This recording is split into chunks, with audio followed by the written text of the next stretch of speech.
By the end of 1944, the World War had entered a decisive phase.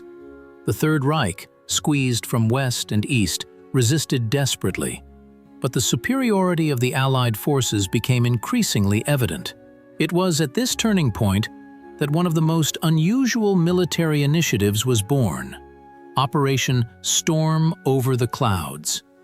In the history of air warfare, it stands apart as the rarest example of direct interaction between Soviet and Western pilots in joint combat sorties. The Yalta Conference had not yet taken place, but the military leadership already understood the need to coordinate efforts to crush the Luftwaffe. The initiative came from the British command, which proposed creating mixed air groups to strike key targets deep in enemy territory. Moscow, after long hesitation, agreed to the experiment, seeing in it not only military but also political value. The Americans, who had superiority in long-range aviation, provided their bombers, and the Soviet side, the best fighters to escort them. Thus began the history of a unique combat brotherhood that overcame not only the language barrier, but also deep ideological contradictions. In the autumn of 1944, a meeting took place in a small estate near London that was destined to change the course of the air war.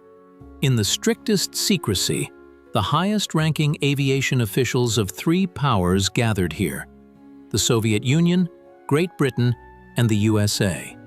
Guards were posted around the perimeter, and windows were draped with thick curtains.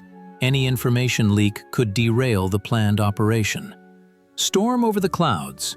This was the code name given to the operation proposed by British Marshal of the Royal Air Force, Arthur Tedder. The idea seemed insane: to unite pilots from countries with different military doctrines, flying incompatible machines, and not speaking each other's language. The Soviet delegation was led by Colonel General Alexander Novikov, the American by General Karl Spatz. The first hours of negotiations were held in a tense atmosphere. Translators could barely keep up with the torrent of technical terms and questions. The sides exchanged distrustful glances. The chasm of mutual misunderstanding was too deep. "Our pilots are accustomed to freedom of action in the air," Spatz insisted, unfolding maps with B-17 bomber routes. "And our aces are accustomed to strict discipline and precise execution of combat missions," Novikov countered. The breakthrough came on the second day, when not only generals but also combat pilots appeared at the negotiating table. Major Ivan Kozhedub, who already had 28 downed aircraft to his name, and American ace John Godfrey, found common ground faster than their commanders, the language of the sky, understood by all who ascended into the air to meet death. The main goal of the operation was defined as the destruction of Reich aircraft factories in East Prussia and Silesia, located at the junction of the operational zones of Soviet and Allied aviation. These factories, producing the latest Me-262 jet fighters, remained practically invulnerable, too far for independent raids by each side. Technical problems seemed insurmountable. Different radio frequencies, incompatible weaponry, various tactical approaches. Soviet Yak-3s and LA-7s did not have the range of American P-51 Mustangs, but excelled them in maneuverability. British Spitfires could operate at high altitudes, but were inferior in speed at medium altitudes. The solution was found unexpectedly. "We will use the strengths of each," suggested British Commodore Johnson. The joint operation envisaged echelonment. Soviet fighters were to operate at low and medium altitudes. Americans were to provide long-range escort, and the British were to cover against attacks from above. A separate problem was the development of a common identification system. It was decided to use colored smokes and conventional wing waggles, simple signals understandable without words. They were the best of the best, selected for an operation that could change the course of the war. Soviet ace Alexander Pokryshkin was among the first to arrive at the secret base. He already had 59 aerial victories, 3 hero stars, and a reputation as an innovator in aerial combat. Tall, with a piercing gaze, he carried himself with the dignity of a man who knew the price of life and death. American John Godfrey, commander of the Eagles Squadron, met his Soviet colleague with undisguised interest. 27 downed German aircraft and a distinctive piloting style had made him a legend among the Allies. A native of Texas, he combined American ease with the iron grip of a professional. "Your altitude-speed maneuver fire formula works flawlessly," he told Pokryshkin through an interpreter at their first meeting, surprising the Soviet ace with his knowledge of his tactics. The British side was represented by Johnny Johnson, the most successful ace of the Royal Air Force, with 38 victories. Methodical, restrained, he embodied the British school of aerial combat. Precise, deliberate, almost mathematical. Despite the language barrier, the aces quickly found common ground. They spent hours discussing tactics, drawing combat diagrams directly on the ground, or demonstrating attack trajectories with their hands. Pokryshkin demonstrated his famous Kuban shelf, a vertical maneuver that allowed him to get on the enemy's tail. Godfrey shared his experience in group attacks, and Johnson, the secrets of high-altitude interception. Ivan Kozhedub, the youngest of the Soviet aces, attracted the Allies' attention with his incredible intuition. He doesn't just see the enemy aircraft, he feels its intentions, one of the American pilots remarked after a joint training session. The differences in training were striking. Soviet pilots, having gone through the crucible of the Eastern Front, were accustomed to extreme resource conservation. They saved every bullet, every drop of fuel. Americans, on the other hand, relied on firepower and technical superiority. "You fly as if you have an unlimited supply of everything," Pokryshkin once remarked, observing an American training flight. "And you, as if every flight is your last," Godfrey retorted. Both were right. The war had taught them different things, but the goal was one: victory in the sky. British pilots amazed with their methodicalness and discipline. Before each flight, they conducted a meticulous analysis of the upcoming mission, calculating all possible scenarios. At night, in the officers' mess, the pilots shared stories. Kozhedub spoke of aerial duels over the Battle of Kursk, Johnson of the Battle of Britain, and Godfrey of escorting bombers over Germany. Gradually, what would later be called aerial brotherhood began to form, a special sense of unity among people who challenged death in the sky. They began to understand each other with a half word, with a half glance. When the question of joint sorties arose, engineers faced a real conundrum. Allied aircraft and Soviet machines were developed in different design bureaus, with different philosophies and technical standards. The American P-51 Mustang, the Soviet Yak-3, and the British Spitfire seemed as incompatible as parts from different construction sets. The first problem was the friend or foe identification system. Soviet aircraft used signal flares of specific colors, while the Allies relied on IFF transponders. The solution came in the form of special colored stripes painted on the wings and fuselage of every aircraft participating in the operation. Additionally, a universal table of signals using colored smokes was developed. "Our radios operate on different frequencies, but the sky speaks one language," remarked Soviet engineer Major Petrov when work on communication system compatibility began.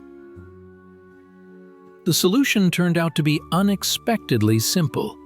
Additional radio receivers tuned to a common frequency were installed on the aircraft. To overcome the language barrier, a brief code of 20 basic commands in English and Russian was developed, which every pilot memorized. The technical characteristics of the aircraft dictated their roles in joint sorties. The American P-51 Mustang, with its 2,000-kilometer range and 6 12.7mm machine guns, was ideally suited for long-range bomber escort. Its powerful Packard V-1650 engine allowed it to reach speeds of up to 700 kilometers per hour at high altitudes. The Soviet Yak-3, in contrast, was a true aerial combat acrobat. Lightweight, with superb maneuverability, it surpassed the Mustang in close combat.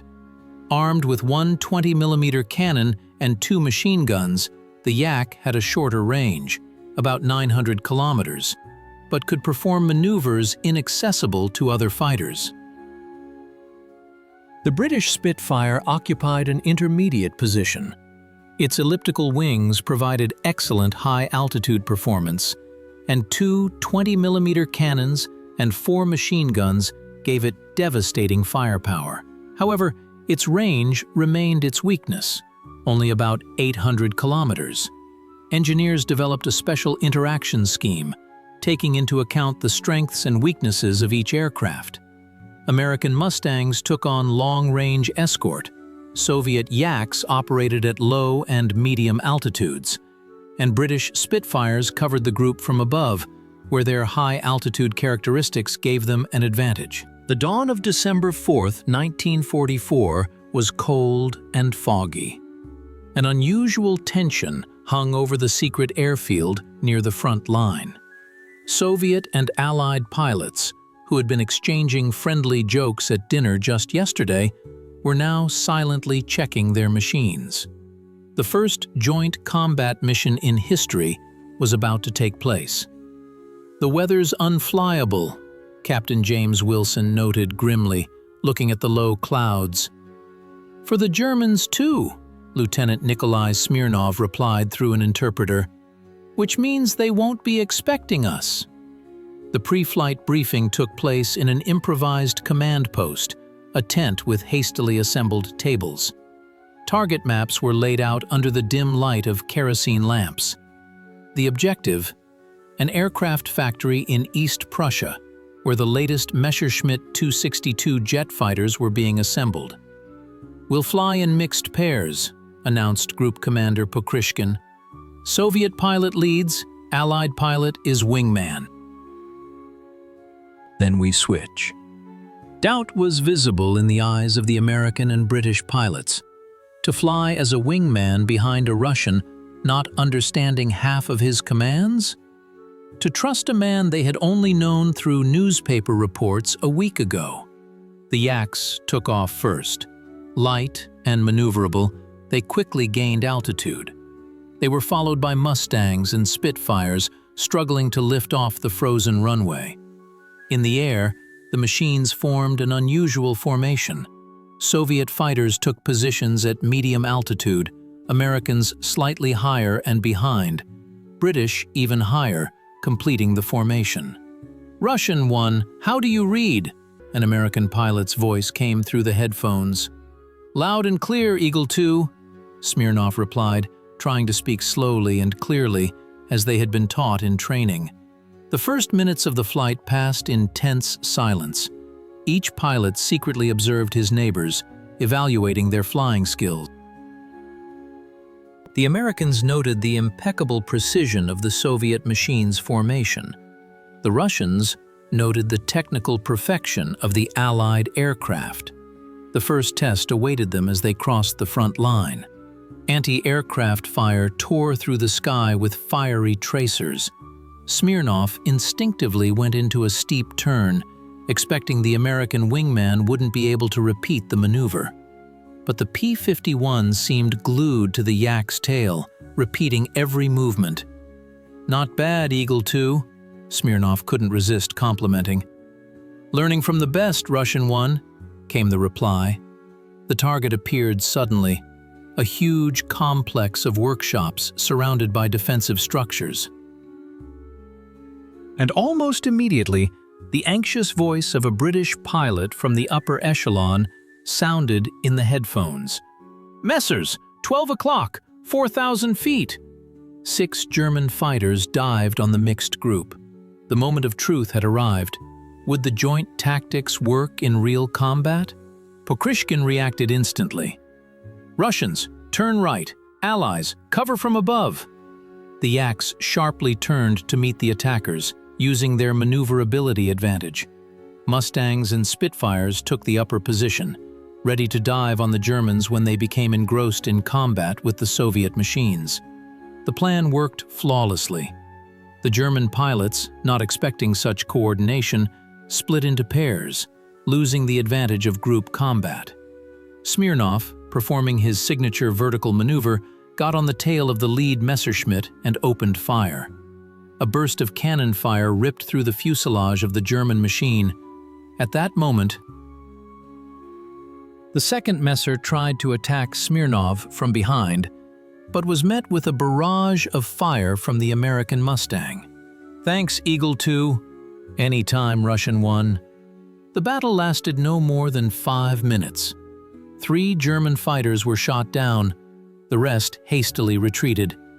The Allied group did not lose a single machine. After successfully bombing the factory, the mixed group headed back to base. An unusual liveliness reigned in the headphones. The pilots, overcoming the language barrier, exchanged impressions of the battle. They were met at the airfield as heroes. The command of both sides did not hide their satisfaction. The experiment was a success. In the officers' mess that evening, an unusual unity reigned. Soviet and Allied pilots, who had looked at each other with apprehension that morning, now shared their experiences, gesturing with their hands to show attack trajectories. "Your vertical maneuver is something incredible," an American pilot admired, addressing Smirnov. "And your firepower is impressive," he replied, raising his glass. The initial ice was broken. Operation Storm Over the Clouds proved its effectiveness. New joint missions lay ahead, but the most difficult part, overcoming mutual distrust, was behind them. By early 1945, Operation Storm Over the Clouds had entered a new phase. After the first successful joint sorties, pilots from different countries began to form unique aerial combat tactics, combining the best elements of 3 national schools. Military historians would later call this process the creation of a universal language of the sky. It was as if we were building a common house out of different materials, John Godfrey recalled after the war. The Russians brought their incredible maneuverability, we brought firepower, and the British brought methodicalness and high-altitude skill. The Soviet school of aerial combat, forged in the fires of the Battle of Stalingrad and the Battle of Kursk, emphasized close-range maneuvering combat. Pokrishkin and Kozhedub taught their allies their famous altitude-speed maneuver fire rule and vertical attacks, which allowed them to escape a superior enemy. The Americans, in turn, shared their experience with 4-ship group attacks, a tactic that maximized the firepower of the Mustangs. "Don't economize on ammunition," Godfrey told Soviet pilots. "Sometimes it's better to create a real wall of fire than to try to hit the target with single shots." The British contributed their methodicalness and discipline. Their system of echeloning in high-altitude combat became the basis for joint operations. Separation by altitude is the key to victory over a numerically superior enemy, Johnson explained, drawing diagrams on the fogged glass of the officers' mess hall. A common language of visual signals gradually formed. Wing waggles, sharp climbs, the release of colored smoke, these simple actions replaced complex radio communications. Pilots developed 20 basic signals, understood without words. Ivan Kozhedub later admitted. One of the turning points occurred during an operation to cover bombers over Königsberg. A group of Messerschmitts attacked the formation, and in the heat of the battle, Smirnov's Soviet Yak was damaged. The American pilot Jackson, disobeying orders, left the formation and covered the crippled aircraft all the way to the front line. After that incident, something changed, Pokrishkin wrote in his diary. We stopped being allies out of necessity and became comrades in arms. A new, hybrid tactic gradually developed. It was based on the Soviet concept of free hunting combined with the American echeloning system and British methodicalness. Groups were formed taking into account the strengths of each aircraft type. Yaks operated at low and medium altitudes, Spitfires occupied the upper echelon, and Mustangs provided fire support. We created tactics that were not taught in any flight school in the world, Godfrey later said. They were born right in the sky, over the battlefields. By February 1945, the effectiveness of the mixed groups exceeded the command's wildest expectations. The loss ratio was 1-7 in favor of the Allies. The Luftwaffe, facing the new tactics, lost its last advantage: the ability to counter different adversaries with different combat methods. February 1945. Inversion trails of fighters cut through the sky over East Prussia. Operation Storm Over the Clouds reached its peak. Air aces of three powers delivered crushing blows to the last strongholds of the Luftwaffe. Especially significant was Operation Thunderstorm, a joint raid on the aviation complex in Marienburg. 30 B-17 bombers, accompanied by a mixed group of fighters, were to destroy the factory producing components for jet fighters. The Germans will defend this object to the last plane, Pokrishkin warned at the pre-flight briefing. Expect at least 40 enemy fighters. The sortie began at dawn. Soviet Yaks took the lower echelon, Mustangs the middle, and Spitfires the upper. This three-tiered defense, developed through joint efforts, became a nightmare for German pilots. When the bombers entered the German radar zone, a group of 35 Focke-Wulfs and Messerschmitts rose to meet them. Among them were the newest jet Me-262, deadly machines that surpassed any Allied fighter in speed. "Jets at 12 o'clock!" A British pilot's voice crackled over the air. It was for such a situation that the tactic was developed. When enemy jet fighters concentrated on the bombers, the Yaks simulated an attack from below, distracting attention, and at that moment, the Mustangs and Spitfires attacked from above. Kozhedub calmly stated, guiding his Yak into a steep climb in front of the nose of the leading Me-262. The German pilot, as expected, could not resist the temptation to shoot down the famous Soviet ace. He turned his machine, drawing two more pilots with him. At that moment, the Mustangs, led by Godfrey, swooped down from above. Quote 8 came over the air, and 650 caliber machine guns of the American fighter riddled the cockpit of the jet Messerschmitt. In the midst of the battle, an incident occurred that became a legend of the operation. Soviet pilot Vasily Kolesnik found himself in a hopeless situation. Two Focke-Wulfs trapped his Yak in a pincer movement. Ammunition was running low, and maneuvering became increasingly difficult. Quote 9 he transmitted on the common frequency. A British Spitfire piloted by Robert Williams came to the rescue. Using the advantage of altitude, he dived on the leading German fighter, opening fire with all guns. The second Focke-Wulf tried to get on the Briton's tail, but was met with a burst of machine gun fire from a timely arriving Mustang. "Thanks, Allies," Kolesnik only said when the threat had passed. "Heavenly Brotherhood in action," Williams replied. This battle clearly demonstrated the power of combined tactics. German pilots, accustomed to certain techniques of Soviet or Western airmen, were unprepared for their combination. While the bombers methodically destroyed the target, Allied fighters shot down 13 enemy aircraft, losing only 2 of their own.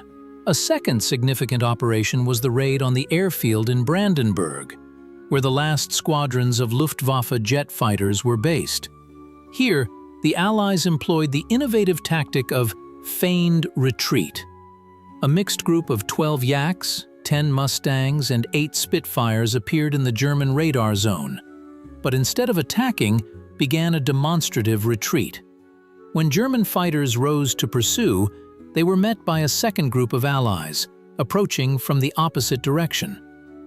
The Germans found themselves in a classic cauldron, Pokrishkin later recalled. We used ground tactics against them in the air. The result was the destruction of 17 German aircraft directly over their own airfield and serious damage to the runway, putting the base out of action for 2 weeks. A special role in the success of the operations was played by tactical decisions made directly in the air. Flight commanders were given unprecedented freedom of action, allowing them to instantly adapt to changing circumstances. Behind the front lines, the air war took on a special drama. Every downed aircraft meant not only the loss of an expensive machine, but also the fate of the pilot who found themselves in enemy territory. It was in these situations that the true combat brotherhood of Operation Storm Over the Clouds manifested itself, when pilots risked their lives to save comrades, regardless of nationality or ideology. One cold March morning in 1945, Captain James Wilson was flying his Mustang over the forests of East Prussia when he noticed smoke from a campfire. Descending, he made out a distress signal laid out in the snow. It was Soviet pilot Alexei Petrov, shot down 2 days earlier during a joint operation. I saw a man in a fur jacket waving a red scarf, Wilson later recalled. He was only 30 kilometers from the front line, but those kilometers were filled with German patrols. Wilson radioed the coordinates and, against instructions, decided to wait for help, circling over Petrov's location.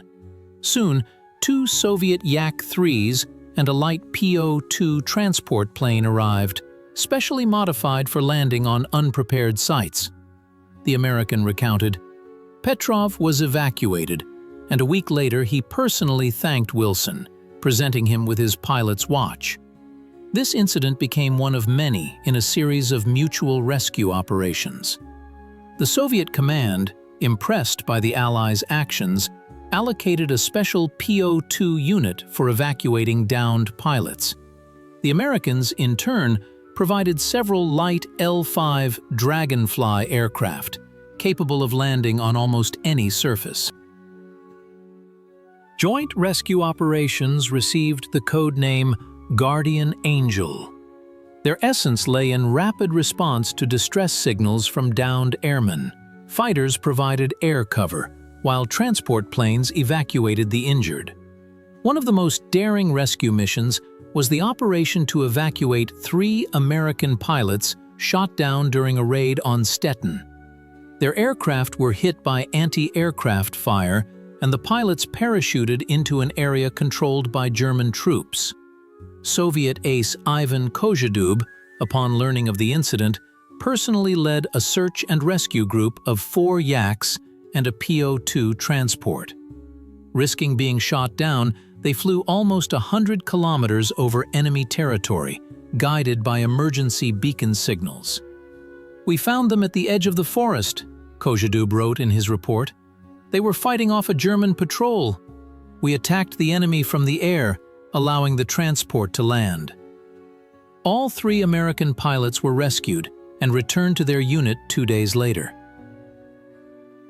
President Roosevelt personally sent a telegram of thanks to the Soviet command, and Kozhedub was awarded the American Silver Star Medal. Mutual assistance was manifested not only in organized rescue operations, but also in the spontaneous decisions of individual pilots. British pilot Robert Greene, noticing a Soviet Yak with a damaged engine, escorted it all the way to the front line, fending off German fighters. "I didn't think about politics or ideology," he said later.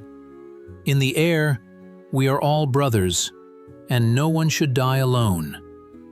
By April 1945, joint rescue teams had brought back 27 Soviet and 32 Allied pilots from behind the front lines.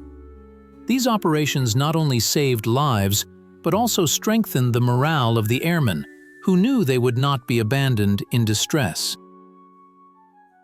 The most valuable thing that Operation Storm Over the Clouds gave us was not joint victories, but the realization that we are one family, Alexander Pokrishkin wrote in his memoirs.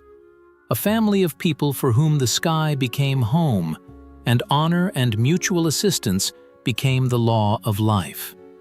Military historians would later call these rescue operations a unique example of cooperation that overcame all political and ideological barriers. In the skies over Europe, in the last months of the most terrible war in human history, something many considered impossible was born. A true brotherhood of people who spoke different languages but were united by a common desire for victory and mutual support. Chapter 9, Operation Storm Above the Clouds, reveals the most astonishing aspect of this historical collaboration: the transformation of human relations between pilots from different countries. Starting with official politeness and caution, these relationships gradually grew into genuine respect and friendship, overcoming barriers of language, culture, and ideology. "At first, we looked at each other as if we were aliens," wrote American pilot James Wilson in his diary. "The Russians seemed stern and reserved to us, and we to them, frivolous and arrogant." The first weeks of joint flights were accompanied by formal communication. Pilots exchanged sparse greetings, and in their free time, they kept to themselves. However, aerial battles, where each life depended on a comrade's skill, quickly broke down this wall of alienation. When the last salvos of the war died down in May 1945, the participants of Operation Storm Above the Clouds scattered to their respective countries. It seemed that this unusual brotherhood would remain just an episode in the history of the Great War.